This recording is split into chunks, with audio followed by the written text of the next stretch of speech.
గచ్చిబౌలిలోని FCI housing సొసైటీలో ఉన్నటువంటి flats సంబంధించినటువంటి రోడ్స్ని వేస్తున్న సమయంలో సినీ నటి రమేశ్రీ గారి పైన సంధ్యా కాన్వెన్షన్కు సంబంధించినటువంటి యజమాని శ్రీధర్ రావు దాడి చేశారు. అలాగే వాళ్ళ బ్రదర్ని రమేశ్రీ గారి బ్రదర్ని కూడా అటెంప్ట్ చేశారన్నట్టుగా కూడా తెలుస్తూ ఉంది. అయితే అసలు ఏంటి గొడవంతా ఏంటి అనేది కూడా వారి మాటల్లోనే తెలుసుకుందాము.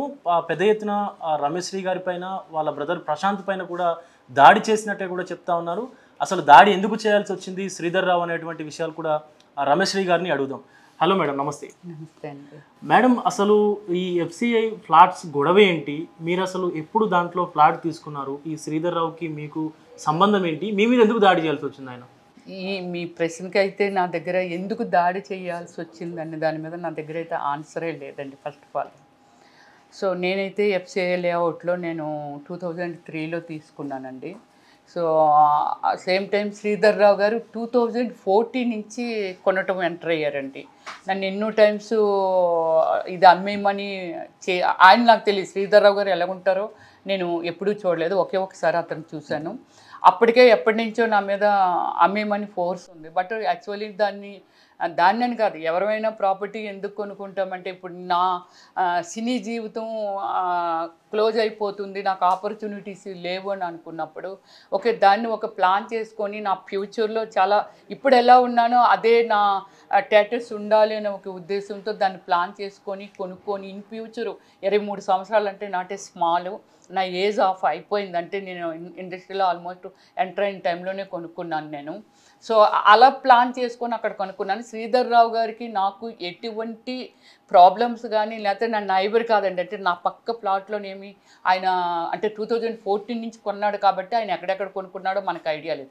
నా వరకే నాకు తెలుసండి.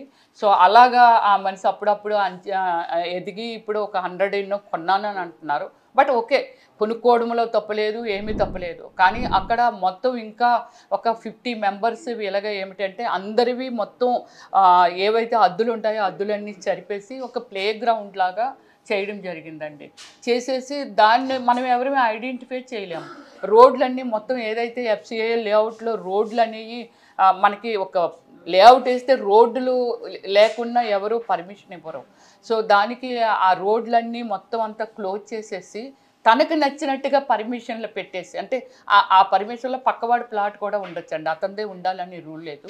అలాగే పర్మిషన్లు పెట్టేసి చాలా పెద్ద కన్స్ట్రక్షన్ చేసేసాడు మొత్తం అంతా. సో దాన్ని ఏమిటంటే మనం ఇప్పుడు మనది ఎందుకంటే ఎన్నో టైమ్స్ మనము వెళ్తుంటాం కదా, వెళ్ళినప్పుడు మనది ఇక్కడ ఉందని మనకు తెలుసు, కానీ దాన్ని మనం ఏమి చెయ్యలేని సిచ్యువేషను. అప్పుడు హైడ్రాని అంటే మేము జిహెచ్ఎంసీకి కూడా లెటర్స్ పెట్టుకున్నామండి, కంప్లైంట్ పెట్టుకున్నాము. ఏమండి మాది ఐడెంటిఫై చేయండి, మీకు ఎల్ఆర్ఎస్ కట్టాము కాబట్టి మాకు ఐడెంటిఫై చేయండి అని. కానీ అది డిలే అవ్వడం ఇదంతా జరుగుతున్నప్పుడు గౌరవనీయులైన ఈరోజు మన రేవంత్ రెడ్డి గారు సీఎం గారు హైడ్రా అనే ఒక మాలాంటి వాళ్ళకు ఒక వరం అనే చెప్పాలండి. ఎందుకంటే ఇప్పుడు ఈ సొసైటీ ఇంకా ఉన్నకొలది జనరేషను ఇలా పెరిగిపోతూ ఉన్నకొలది రోడ్లు ఆక్రమించేసి ఈ చెరువులు ఆక్రమించేసి, అంటే మనకి చూడండి మంచి ఆక్సిజన్ రావాలి, ఒక ప్రైవసీ కావాలి, ఒక హెల్త్ ఉండాలి అంటే వాటర్ స్టోరేజు ఇదంతా సిటీలు మునిగిపోతున్నాయంటే ఇది లేకే కదండి చేశారు. ఈ హైడ్రాని మేము వెళ్ళి దగ్గర ఒక 20 మెంబర్స్ అప్రోచ్ అవ్వడం జరిగిందండి. కొందరు ఎన్ఆర్ఐలు కూడా దానిలో ఉన్నారు. మేమందరం వెళ్ళి అప్రోచ్ అయ్యి ఏమండి మాకు రోడ్లు కావాలి సార్, పలానా ప్లేసు పలానా ఇది అంటే మొత్తం అందరివి పేపర్లు ఇవన్నీ మేము ఇవ్వడం జరిగింది. అంటే ఇప్పుడు మీరు గతంలో మీరు ఆ ఫ్లాట్స్ కొనుగోలు చేసినప్పుడు దాంట్లో రోడ్స్ అవన్నీ ఉన్నాయా? అన్నీ ఉన్నాయి, అన్నీ రోడ్స్ అన్నీ ఉన్నాయండి. కానీ ఆ రోడ్స్ ఇప్పుడు ఉన్న కొలది ఈ మధ్య కాలంలో మొత్తం అన్నీ క్లోజ్ చేసేసాడు తను. ఆ క్లోజ్ చేసినప్పుడే మనకి ఇప్పుడు ఎవరమైనా సరే పెయిన్ వస్తుంది కదండి. ఇప్పుడు మన బిడ్డ ఉన్నారని అంటే బాగుండాలి, ఎవరో కొట్టారంటే ఎందుకు కొట్టారని అడుగుతాం. అలాగే ఏమిటంటే బిడ్డలాగా చూసుకుంటున్నారు. ఇందులో అభాగ్యులు ఎవరున్నారంటే అండి, ఒక మిలిటరీ మేజర్ భార్య ఉందండి, ఆయన చనిపోయారండి. రిటైర్డ్ మేజరు మిలిటరీ అంటే ప్రజలకు సేవ, ఒక మిలిటరీ మ్యాన్ రిటైర్డ్ మ్యాన్ ఉన్నారండి. 86 సంవత్సరాలండి అతను. వీళ్ళందరూ కలిసి నా దగ్గరికి రావడం జరిగిందండి. అమ్మ నీకు కూడా ఉంది కదా, నువ్వు చూడమ్మా, కొంచెం ఏదైనా మాట్లాడుతుండు, ఎవరితోనైనా కంప్లైంట్ చేద్దామమ్మా, మేమందరం కలిసి వస్తాము అని చెప్పడంతో ఏమిటంటే హైడ్రాకు వెళ్ళి సార్ మాకు ఏమీ వద్దు సార్, మాకు రోడ్లు ఇవ్వండి సార్, మా దానిలో రోడ్లు మీరు మెజర్ చేయండి అని చెప్పి ఆల్మోస్ట్ హైడ్రా, మేము, శ్రీధర్ రావు లాయర్స్ వీళ్ళందరూ కలిసి ఒక 3 days ఇలాగ ఫైట్ చేసి దాన్ని శాటిలైట్ గుండా 81లో వేశారండి. 1981లో వేశారు అది. అప్పటి నుంచి ఇప్పటి వరకు శాటిలైట్లు ఏమి జరిగింది, ఎలా ఉన్నాయి రోడ్లు, దీన్ని ఎలా వేశారు, స్టిల్ ఎలా ఉన్నాయి, ఇదంతా చూసి వాళ్ళంతా అబ్జర్వ్ చేసిన మేరకే దాన్ని ఇక్కడ రోడ్లు లేవని ఒక డిసిషన్ తీసుకున్న తర్వాత హైడ్రా కమిషనర్ గారు రంగనాథన్ గారు వెళ్ళి అప్పుడు మార్కింగ్ అది చేసి కొలాప్ చేశారండి. అంటే ఏ రోడ్ల మీద ఎవరు దీనిలో ఉంది అనేది. మా సైట్లు ఎక్కడ ఉంటాయో రంగనాథన్ గారికి తెలియదండి. కాకపోతే చూపించాం ఆ లేఅవుట్ ఇలా ఉంది సార్, ఇది సార్, మీ ప్లాట్ నెంబర్ ఏంటి, మీ ప్లాట్ నెంబర్ ఏంటి, అక్కడ ఏముంది అనేది మనకు కనిపిస్తుంది. కాబట్టి మా ప్లాట్లో శ్రీధర్ రావు పూర్తిగా కన్స్ట్రక్షన్ చేసేసారు. అలాగే ఒక్కొక్కరి దానిలో ఒక్కొక్క యాక్టివిటీ చేశారు ఆయన. ఇప్పుడు గతంలో కూడా మీ సొసైటీలో ఉన్నటువంటి చాలా మంది ఫ్లాట్స్ అని కూడా ఆయన తనకు అమ్మాలి అని చెప్పి అడిగినట్లుగా, కొంతమందిని బెదిరించినట్టుగా కూడా ఆరోపణలు ఉన్నాయి. మిమ్మల్ని ఏమైనా అడిగారా, మిమ్మల్ని ఏమైనా బెదిరించారా? నన్ను బెదిరించలేదండి, అడగడం జరిగింది. అడిగిందని నేను అమ్మను అని చెప్పాను అంతే. అక్కడితో నేను కూల్ ఉన్నాను. కానీ లాస్ట్ టైం జరిగినప్పుడు ఏమిటంటే మన మీడియా మిత్రులు కొన్ని నన్ను క్వశ్చన్ చేశారు. అంటే నా సైట్ను ఆక్రమించి వాష్రూమ్లు కట్టారండి ఇది వరకు. ఆ కట్టినప్పుడు ఏమిటంటే నేను వెళ్ళి కంప్లైంట్ చేయడం జరిగింది. మన మీడియా మిత్రులు అడిగితే నేను చెప్పాను అనమాట, ఇలా అని. ఏమండి ఇలాంటి వాళ్ళు అంటే అది మేము ఎవరిది లాక్కునేది కాదు, అది మా కష్టార్జితం, కష్టపడి సంపాదించుకునే డబ్బులతో కొనుక్కున్నాము. సో ఇలా కట్టేశాడండి, ఇంత జరుగుతుంది కదా, మీ మీడియా మిత్రులు చెప్తున్నారు, అందరికీ తెలుసు అతను అలాంటి వ్యక్తి అని. బట్ అలాంటి వ్యక్తులు ఈ సమాజానికి మంచా చెడా అనేది ఈ ఏదైతే ఇప్పుడు ఐపీఎస్ అండి, మనకి ఒక సెక్యూరిటీని ఇచ్చేది పోలీస్ డిపార్ట్మెంటే. ఎంతో పెద్ద పెద్ద ఆఫీసర్లు ఉన్నారు, తెలివైన వాళ్ళు ఉన్నారు, అలాగే సిన్సియర్ ఆఫీసర్లు ఉన్నారు. మీరందరూ అనుకొని ఆయన ఏం చేస్తే బాగుంటుంది, ఎన్ని కంప్లైంట్లు, ఆల్మోస్ట్ 150 ఎన్నో కంప్లైంట్లు ఉన్నాయి ఆయన మీద, ఒక 45 ఎన్నో ఎఫ్ఐఆర్ ఫైల్ చేసి ఉంది.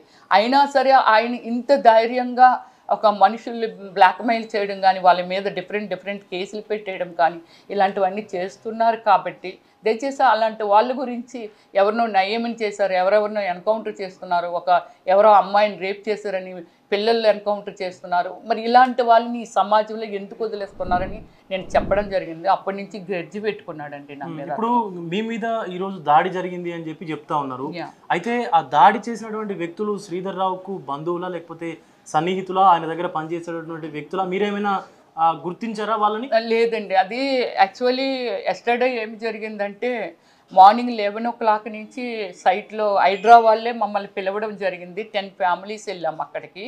సో అప్పుడు ఏమిటంటే అక్కడ మేమందరం నిల్చొని ఒక డిస్కషన్, ఇంకా ఆపరేషన్ స్టార్ట్ చేయలేదు. సో అక్కడ నిల్చున్నాము. ఒక వ్యక్తి ఇంకొక వ్యక్తి మీద వచ్చి కారుతో చంపేయాలని ప్రయత్నం చేశాడు. అప్పుడు మేము కూడా అక్కడే ఉన్నాం కాబట్టి అందరం వెనక్కి జరిగి అప్పుడు ఈ మన హైడ్రా టీము వీళ్ళందరూ అతన్ని పట్టుకొని కిందకి దించి ఏదో కొంచెం దూరం తీసుకెళ్ళారు. నేను ఇన్వాల్వ్ అవ్వలేదు, పక్కకున్నాను.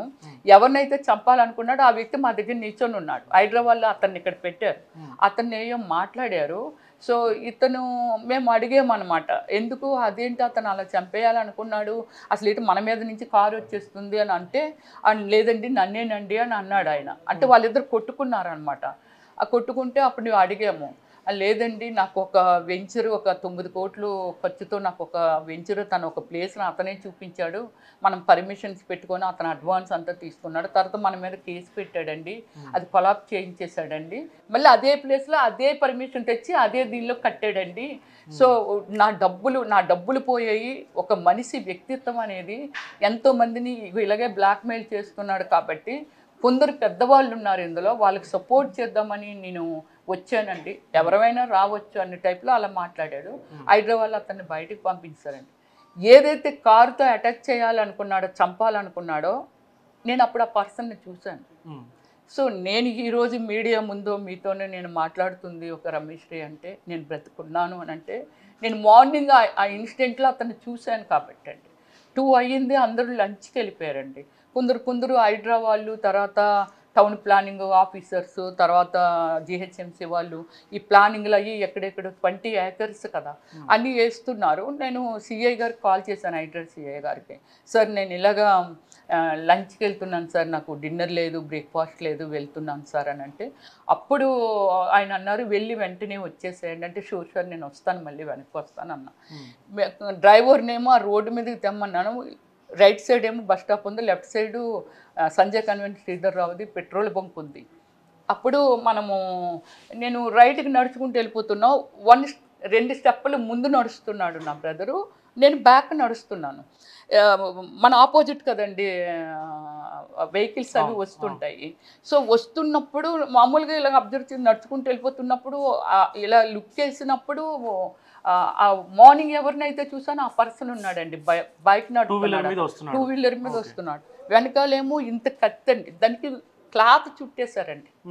ఆ సేపు నాకు అర్థమైంది ఎందుకు ఇదంతా నా అబ్జర్వేషన్ అంటే, నేను మార్నింగ్ నుంచి అక్కడ ఏం జరుగుతుంది దాని బిఫోర్ మార్పింగ్ చేశారండి హైడ్రా వాళ్ళు. చేస్తే అదంతా ఓవర్ నైట్లో క్లోజ్ చేసేసాడు. మళ్ళీ ఇప్పుడు హైడ్రా వాళ్ళు వచ్చి పెయింటింగ్ వేసి దాని మీద స్ప్రే కొడుతూ చేస్తున్నారు. కానీ వాళ్ళ మనుషులు దాని మీద మట్టేసినా ఎవరు చేసినా ఐడెంటిఫై చేయలేము కదా. దానికోసం నేను మార్నింగ్ నుంచి ఏం చేస్తున్నానంటే, ఆ మార్పింగ్ వెళ్ళి లొకేషన్ ఎక్కడ ఉందనేది నేను షూట్ చేసుకొస్తూ ఉన్నాను. అంటే వాళ్ళు చేసినటువంటి మార్పింగ్ వెళ్ళి లొకేషన్ ఎదురుగా ఇది ఇక్కడ వేసారు, ఇది ఇక్కడ వేసారు, ఇలా మొత్తం అంతా మార్పింగ్ చేసుకొస్తూ ఉన్నాను. సరిహద్దులు ఏమున్నాయి అలాగే వీడియో తీసుకొస్తూ ఉన్నాను. సో నాకు ఎక్కడికక్కడ అందులోనూ దగ్గర 100 మెంబర్స్, ఒక 20 ఎకరాల్లో అంటే ఆ లేఅవుట్లో ఎంతమంది ఉంటారండి. నేను పోలీసులను అడుగుతూ ఉండేదాన్ని, ప్రూవ్డ్ మరి వెళ్ళి అడుగుతుండేదాన్ని. వాళ్ళు అక్కడ 3 ఉన్నారు కదా, వీళ్ళెవరు వాళ్ళెవరు, ఓకే మన సైట్కి సంబంధించిన వాళ్ళు ఉండాలి, లేకపోతే హైడ్రాకి సంబంధించిన వాళ్ళు ఉండాలి, టౌన్ ప్లానింగ్ వాళ్ళు ఉండాలి, బయట వాళ్ళు ఎవరు అక్కడ ఉండకూడదు కదా. సో అడగండి అది ఇదని కొందరిని పంపించేసేవాళ్ళు. కొందరు వీడియోలు షూట్ చేస్తుంటే ఫోన్ అది లాక్కున్నాడు. నాకు తెలిసి ఒకే పర్సన్ మాతో ట్రావెల్ చేస్తున్నారు పోలీసు. యాక్చువల్లీ వీళ్ళు కూడా పంపిస్తామని చెప్పారట వీళ్ళు హైడ్రా వాళ్ళు అడిగితే, బట్ ఎందరినో ముగ్గురినో పంపారు అంతే. లంచ్ టైం కాబట్టి వాళ్ళు కూడా లంచ్కి వెళ్ళిపోయినట్టున్నారు. సో ఓకే అప్పుడు మేము ఏదైతే నేను చూశానో అతన్ని ఆ కత్తి పట్టుకున్నాడు కదండి, నాకు అర్థమైపోయింది. సినిమా సీన్లు అర్థమయ్యాయి. సేమ్ టైం మనము ఎన్నో న్యూస్ల్లో చూస్తూ ఉంటాము, నడి రోడ్డు మీద పరిగెట్టి నరికేస్తూ ఉంటారు. అదే సిచ్యువేషన్ ఎస్టర్డే మాత్రం నేను ఫేస్ చేశాను. రియల్లీ ట్రూ ఇది. అది అప్పుడు వెంటనే నేను వాడిని ప్రశాంత్ పరిగెట్టు అని అంటే వాడు పరిగెడుతున్నాడు. నా ఫ్రంట్లో నా బ్రదర్ ఉన్నారు. నేను వీడిని వెళ్ళి ఇలా తోసాను అనమాట, స్లో అయిపోతుంది వీడిని ఇలా అన్నాడు, ఇలా దిగు అని చెప్పాడు అతను. మార్నింగ్ అటెంప్ట్ చేసిన అతనే ఇతను కూడాను. సో దిగు అని అంటే వాడు కత్తి పట్టుకొని కాలు ఇలా తీసి దిగేటప్పటికి నేను తోసాను. దోస్తా వెనకాతలు వస్తున్న వాళ్ళకి చాలామంది వస్తున్నారు, కానీ 2 మాత్రం వాళ్ళ బైకులు ఆటోమేటిక్గా ఆగిపోయాయి. అంటే ఇలా మాలి కూడా సడన్గా ఆగిపోతాయి కదా. వాళ్ళిద్దరు మాత్రము వచ్చి వాడు పడిపోయాడు కదా, ఆ కత్తిని వాళ్ళు తీశారు. కత్తిని తీసేటప్పటికి నేను ఇంకా నాకు కనిపించట్లేదు నాకేమేంటి. వెంటనే వాళ్ళు అతని దగ్గర కత్తి లాక్కొని వాడు పరిగెట్టాడు. మళ్ళీ మా సైట్లోంచి దీనిలో నుంచి మొత్తం 7 ఒకడు క్రికెట్ బ్యాట్ పట్టుకొని, ఇంకొక 6 పరిగెట్టుకుంటూ వస్తున్నప్పుడు ఈ వైట్ షర్ట్ వేసుకున్నాడు నా బ్రదర్ ముందుకు పరిగెట్టినాడు. మళ్ళీ నేను వెనక అయిపోయానని నా కోసం వచ్చి మేమిద్దరం ఫైట్ చేస్తున్నాం. అందరినీ అరుస్తున్నాను ఇలాగా, ఏమండి అందరూ ఎడ్యుకేటెడ్స్, మీరు ఇంతమంది ఉన్నారు కదా కారులోను బళ్ళ మీద, మమ్మల్ని సేవ్ చేయండి, మమ్మల్ని చంపేస్తున్నారండి. సేమ్ సినిమా పక్కలో నేను చాలా రిక్వెస్ట్ చేసినా ఎవరు ఆగలేదండి. వాళ్ళిద్దరు వెంటనే ఇతని పేరు పట్టుకొని లాగేస్తుంటే వాళ్ళిద్దరు వెంటనే వచ్చి ఆ హ్యాండ్ ఇలా లోపల పెట్టి ఇలా లాగుతుంటే నేను ఉన్ని చెయ్యలేక ఇరుస్తున్నాను. అప్పుడు వెనకాతల బ్యాట్ పట్టుకొని వచ్చినాడు నా బ్రదర్ తల మీద కొట్టబొట్టతడికి ఇంకొక 3 నా మొత్తం డ్రెస్సులంతా ఇలా పైకి లిఫ్ట్ చేసి పైకి ఎత్తేసి నన్ను, అప్పుడు నా పీకి షర్ట్ ఉంది, నేను షర్ట్ వేసుకున్నాను, ట్రావెల్లో ఫ్లైట్లో కంఫర్టబుల్గా ఉంటుంది, దీన్ని మొత్తం లాగుతాడికి ఇది పీసుకుపోతున్నాను. ఇవన్నీ ఇక్కడి నుంచి ఇది ఇలా మింగుతుంటే నొప్పి వస్తుంది, ఇవన్నీ వాసిపోయాయి. దీని లోపల నా చెయ్యి పెట్టి ఇలా పట్టుకొని ఇలా లాగుతున్నాను. వాళ్ళిద్దరు అతను నెట్టేటప్పటికీ ఆ బ్యాట్ కింద పడిపోయింది, నేను కిందకి జారిపోయాను. కింద నుంచి నేను అప్పుడు ఆ బ్యాట్ని ఇలా తీసుకొని పైకి లేచాను, గట్టిగా ఫైట్ చేస్తున్నా అండి. రియల్లీ నాకేమిటంటే నా ఫిట్నెస్ నన్ను కాపాడింది, అలాగే నా బ్రదర్ని. సో ఇలా ఫైట్ చేసే ఇది లేకపోతే రియల్లీ అక్కడ మేము స్పాట్లో మమ్మల్ని సినిమా స్టైల్లో నిండా కత్తెలు గుడ్డ చుట్టూ ఇలాగ ఉంది. వాడు ఇలా వేస్తూ ఇలా పట్టుకున్నాడండి, దిగుతూ నీ కాళ్ళు ఇలా తీస్తున్నాడు. అక్కడ మేము ఏం ఫేస్ చేయకపోతే ఏంటి పరిస్థితి? ఇప్పుడు పోలీస్ స్టేషన్కి అత్యంత సమీపంలో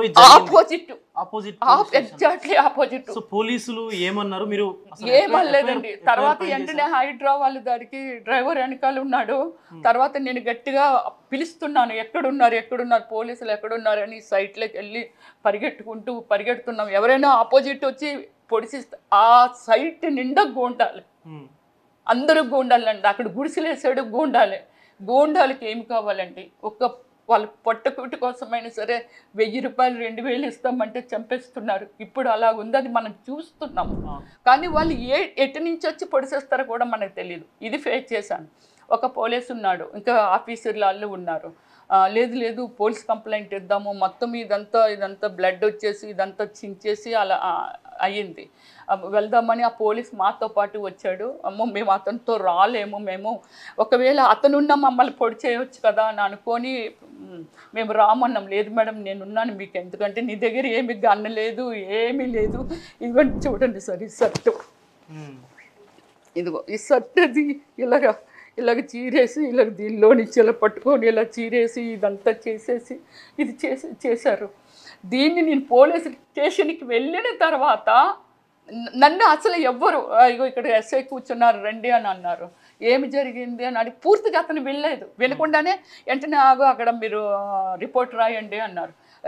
రిపోర్ట్ రాయండి అంటే మనం రాస్తున్నప్పుడు అసలు ఆ రైడర్ కూడా ఖాదరు చేయలేదు 1 అవర్. అప్పుడే మళ్ళీ అదే ప్లేస్కి వెంటనే అందరం వెళ్ళిపోతున్నాం, పదండి ఒక 30 మంది 40 మంది అని. ఏసీపీ గారి దగ్గరికి ఇంకో లేడీ వెళ్ళి మాట్లాడుతుంది.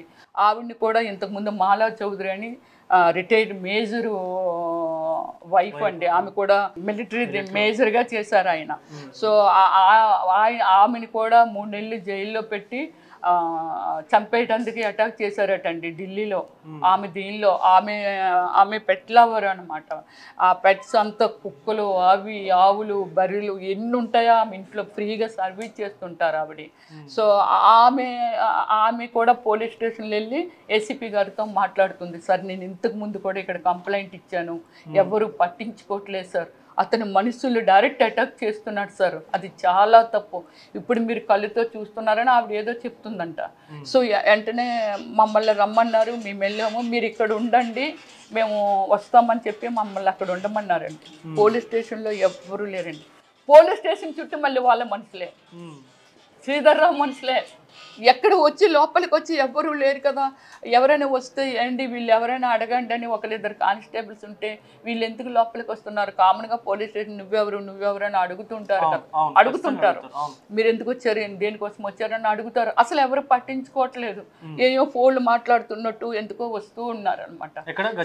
గచ్చిబౌలి పోలీస్ స్టేషన్లోనే మేమిద్దరమే ఉన్నాం, అక్కడ ఎవ్వరూ లేరు, ప్రశాంత్ నేనే ఉండిపోయాము. ఆ రైటర్ కూడా ఎక్కడికో లోపలికి వెళ్ళిపోయాడు. సో అక్కడ ఇద్దరు పోలీసులు ఉన్నారు. పోలీసులు ఏమంటున్నారు, ఎంక్వైరీ చేస్తామంటున్నారు, అసలు ఎంక్వైరీ ఫైల్ చేయలేదండి, ఇంకా మేము ఎంక్వైరీ చేసి అప్పుడు ఫైల్ చేస్తామని అన్నారు. నేను ఇప్పుడు ఏం చెప్తున్నానంటే అండి, సో ఓకే శ్రీధర్రావుకి నన్ను చంపాలని అనుకున్నాడు, ఎందుకు చంపాలని అనుకున్నాడు? ఇప్పుడు మన బిగ్ న్యూస్లోని ఇక్కడే ఉంటాను, ఇక్కడికి వచ్చి చంపేయమనండి నన్ను. నేనేమంటానంటే నేను మన సీఎం గారికి కానీ లేకపోతే డీజీపీ గారికి కానీ మొత్తం ప్రైమ్ మినిస్టర్ అందరికీ నేను పెడతాను, నేను చచ్చిపోవడానికి రెడీ అండి. పాపం ఇంకో 30 ఫ్యామిలీ బాగుపడతారు, బట్ అతన్ని మాత్రం ఉరి తీయాలంతే. శ్రీధర్రావుని మాత్రం నేను చచ్చిపోతాను. నన్ను ఎక్కడోకక్కడ నా కార్లు ఫోటోలు తీసుకున్నాడు, నెంబర్లు అవి తీసుకున్నాడు, ఎవరు తీసుకున్నారు, ఆ వైట్ షర్ట్ వేసుకున్న ఆయన ఏది మనం హైడ్రాలో లోపల ఫస్ట్ అటెంప్ట్ చేసినప్పుడు మాట్లాడుతున్నప్పుడే నా కార్ది నన్ను దింపాడు కదా, తిను చూశాడు, అది వెళ్ళి ఫోటో అది ఆ నెంబర్ని తీసుకున్నాడు అంటే నన్ను ఫాలోఅప్ చేస్తారనే కదా అని అర్థము. అంటే ఎక్కడో ఒకక్కడ చంపేస్తాడు. ఇండియాలో నేను ఏ మూలకెళ్ళా వెంబడించే ఆ శ్రీధర్రావుకి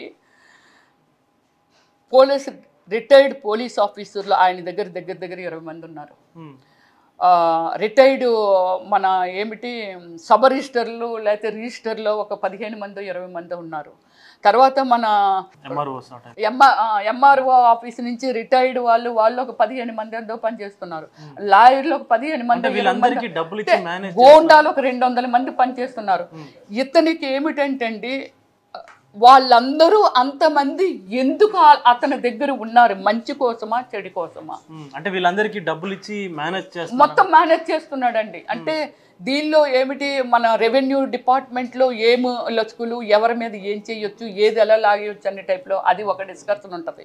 లాయర్లు నేను తప్పుల మీదే ప్రయాణం చేస్తున్నాను, ఈ తప్పులు మనం ఎలా వాదించవచ్చు, ఎలా పోస్ట్ పోన్ చేయొచ్చు, ఏ విధంగా చేయొచ్చు, ఒకవేళ నేను ఇలా చేస్తే నేను ఎలా బయటకు రావచ్చు అనే దాని మీద లాయర్లు అందరూ పనిచేస్తున్నారు.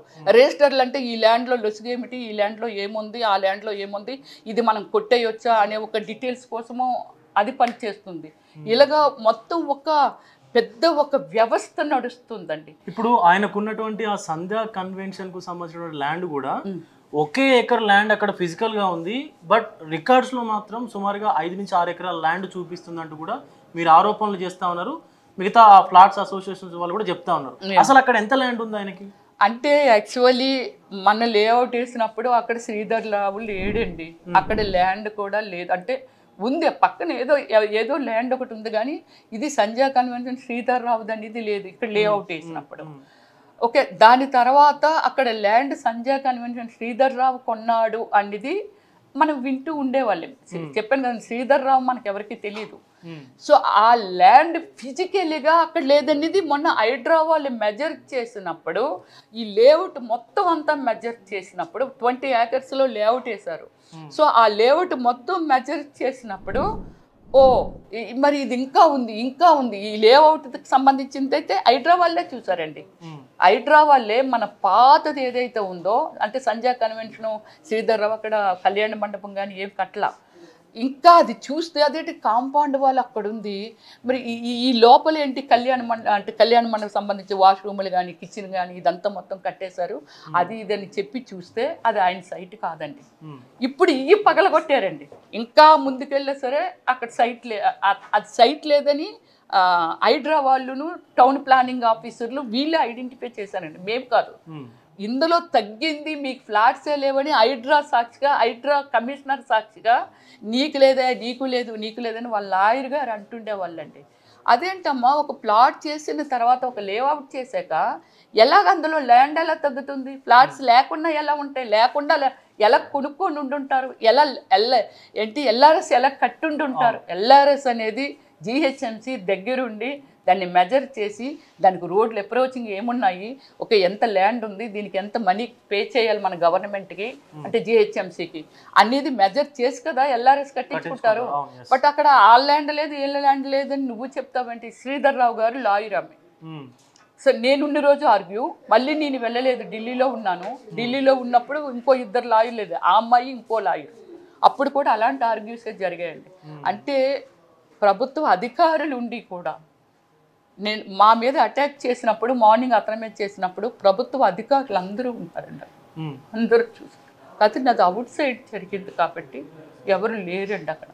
ఈవినింగ్ అయ్యేసరికి మొత్తం 30 మంది ఇలాగ పోలీస్ డిపార్ట్మెంటు, లేడీసు, తర్వాత కానిస్టేబుల్స్ వీళ్ళందరూ వచ్చేసారు. మన మీడియా కూడా వచ్చిందండి, అక్కడ సిచ్యువేషన్ చూసింది. మాకేమీ శ్రీధర్ రావు మీద మాకు ఎటువంటి ఇది లేదండి, కానీ ఏమైనా చేసి వచ్చానే ఆయన అహంకారం ఏమిటంటే ఈరోజు నన్ను కాదు ఇంకొకళ్ళు కాదు ఆయన ఇంకా తెలియకుండా మీడియా ముందుకు రాకుండా ఎన్ని మర్డర్లు చేస్తున్నాడో ఎన్ని చేస్తున్నాడో అనేది అది భగవంతుడికి తెలియాలండి. సో కానీ ఆయన ఒక ఫైనల్ గా శ్రీధర్ రావు పైన ఎలాంటి చర్యలు తీసుకోవాలంటున్నారు? శ్రీధర్ రావు చేతిలో నేను మళ్ళీ చెప్తున్నానండి, నేను చనిపోవటానికి కూడా రెడీ. ఛాలెంజ్ అండి, నేను డీజీపీ గారు రూమ్లో కూర్చుంటాను, వచ్చి నరికేమనండి, నేను చనిపోవడానికి రెడీ. నేను చెప్పాను కదండి, ఎస్టర్డే జరిగిన సిచ్యువేషన్ అయితే చనిపోవలసిన వాళ్ళమే ఇస్ గాడ్ మాకు ఇంకా ఏదో ఇచ్చాడు, ఆయుష్ ఇచ్చాడు కాబట్టి బయటపడ్డాం.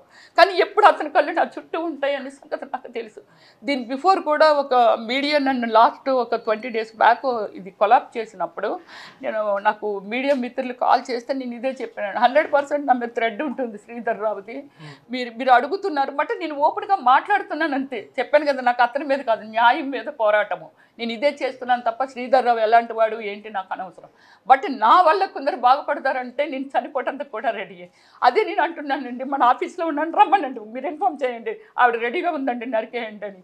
లేకపోతే నేను డీసీపీ గారి దగ్గర ఉంటాను, లేదా సీఎం గారి ఇంటి ముందు ఉంటాను, వచ్చి నరికేమనండి.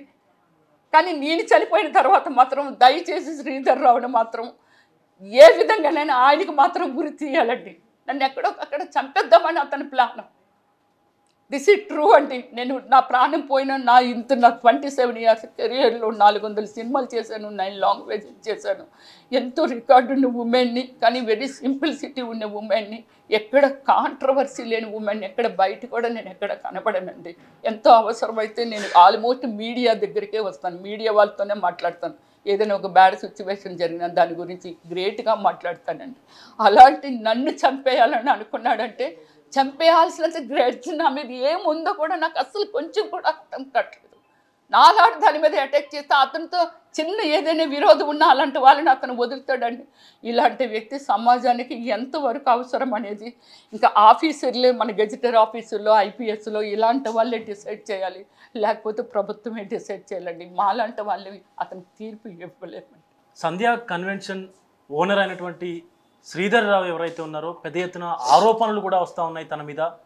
అక్రమంగా ఏదైతే మనకు సంబంధించినటువంటి FCIకి సంబంధించినటువంటి లేఅవుట్ ఏదైతే ఉందో దాంట్లో పూర్తిగా కూడా చాలామంది దగ్గర నుంచి ఆయన అక్రమంగా వాళ్ళని బెదిరించి కొన్నిసార్లు భయపెట్టి కూడా ఫ్లాట్స్ని సొంతం చేసుకున్నాడని, అలాగే ఆ చుట్టుపక్కల ఉన్నటువంటి మిగతా ఏరియాను కూడా పూర్తిగా కబ్జాలోకి తీసుకున్నాడని, ఇక ఆ కబ్జాలోకి తీసుకున్నటువంటి ఫ్లాట్స్ ఏవైతే ఉన్నాయో పూర్తిగా దానిలో ఉన్నటువంటి సదుపాయాలు, అటు రోడ్స్ కానీ ఇతర సదుపాయాలన్నింటి కూడా మొత్తం చెరిపివేసి పూర్తిగా ఓపెన్ ఫ్లాట్స్ టైప్ చేసి ఒక ల్యాండ్ని మొత్తం అంతా కూడా ఆక్యుపై చేశారంటూ కూడా రమేష్ శ్రీ గారు చెప్తా ఉన్నారు. అలాగే నిన్న హైడ్రా అధికారులు చేసినటువంటి ఆ రోడ్స్ సర్వే ఏదైతే ఉందో పూర్తిగా ఆ సర్వే చేస్తున్నటువంటి సమయంలోనే ఒక వ్యక్తి వాళ్ళ పైకి అత్యంత దారుణంగా ఒక కత్తి తీసుకొని వచ్చి అంటే మొత్తం థ్రెటన్ చేసి వాళ్ళ బ్రదర్ ప్రశాంత్ని అలాగే రమేష్ శ్రీ గారిని కూడా వాళ్ళ ప్రాణాలు తీసేందుకు ప్రయత్నించారంటూ కూడా పోలీసులు ఎదుట కంప్లైంట్ అయితే చేసింది.